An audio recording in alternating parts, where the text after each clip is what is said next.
Hey darts fans, reeling the big fish, eh? Hey, this is the second video in the series on which segment should you, me, anyone aim for. Last video I tried to introduce the topic. For the elite players, of course, they're going to be aiming for the 20 segment because that's the big scoring, but for amateur players like us, maybe our accuracy is not good enough to really rely on the 20 segment, and the problem is that if you miss the 20 segment, you've got all those 1s and 5s, right? So, should we go down for the 19s? Should we be in this very safe zone here with the 14s where the neighbouring segments aren't too bad?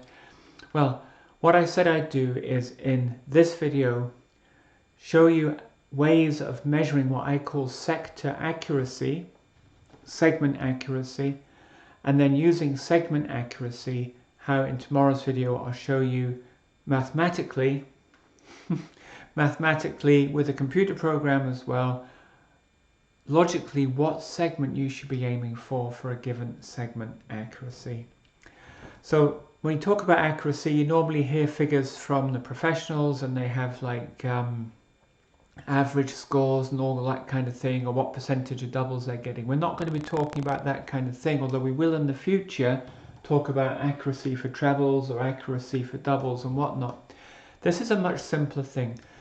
So for this, we don't care about doubles, we don't care about trebles. It's just if you're aiming for a given segment like the 20s, doesn't matter whether you hit a double, big number, little number, treble, it just counts as being in the segment.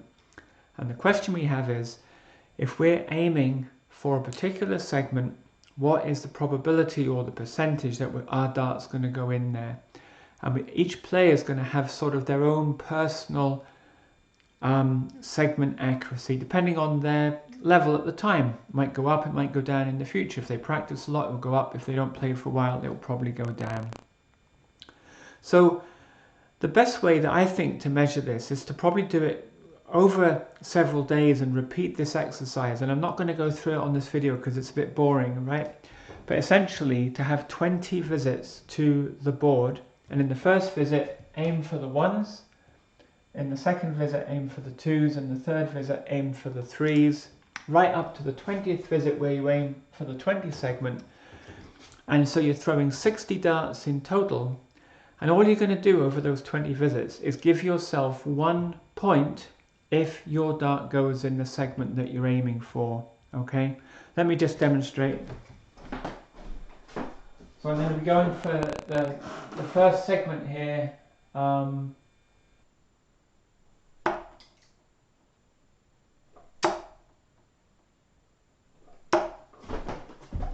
Right, you see there's 2 out of 3 on the 1s. I'll just have a go at the 2s as well, just to give you an idea.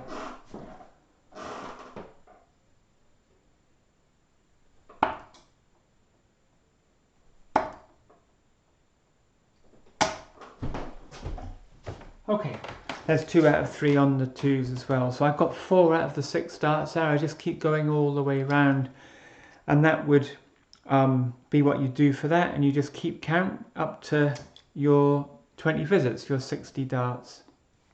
So for example, if I went round there and I got, say, 30 darts in the right segments and 30 were in the wrong segments, then I divide that by 60, that's a half. And then if I want a percentage, I just times it by 100. All right, so 0.5 times 100 gives me 50%. That would be a 50% segment accuracy. And you can do the exercise over a few days.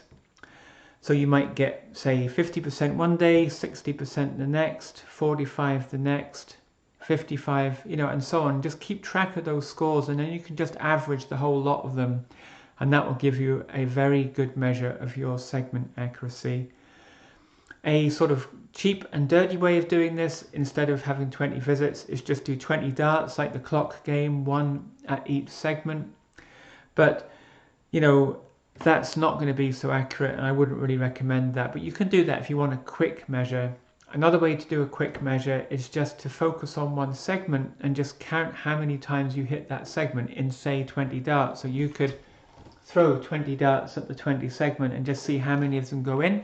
Say you get 14 of those 20 darts in the 20 segment, you don't care whether it's doubles or trebles, then your segment accuracy would be 14 divided by 20, which is 0.7 times 100 gives you 70%. But the key thing is you mustn't cherry pick here. You've got to maybe do these exercises quite a few times, keep a note of the scores that you get, and for each set of exercises, say the 60 dart one, you can average those, okay? You want to try and get an honest, robust measure of your segment accuracy.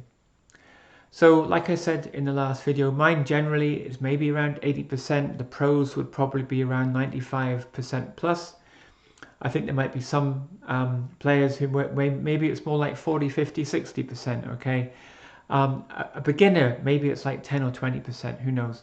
But we just need to know that number for the next video, because then we're going to see what the maths tells us about which segment we should be aiming for to maximize our scoring. And don't forget what I said, there's a horrible sting in the tail of this story. If your segment accuracy is between 40 and 60%, you're in for a really unpleasant surprise. So I apologize for that in advance, but that's what the science tells us. We just have to live with reality, okay? So thanks ever so much for supporting the channel. Thanks for your patience. We get 3 darts every time we visit the Oki. There's always hope. Who dares wins. I'll see you next time.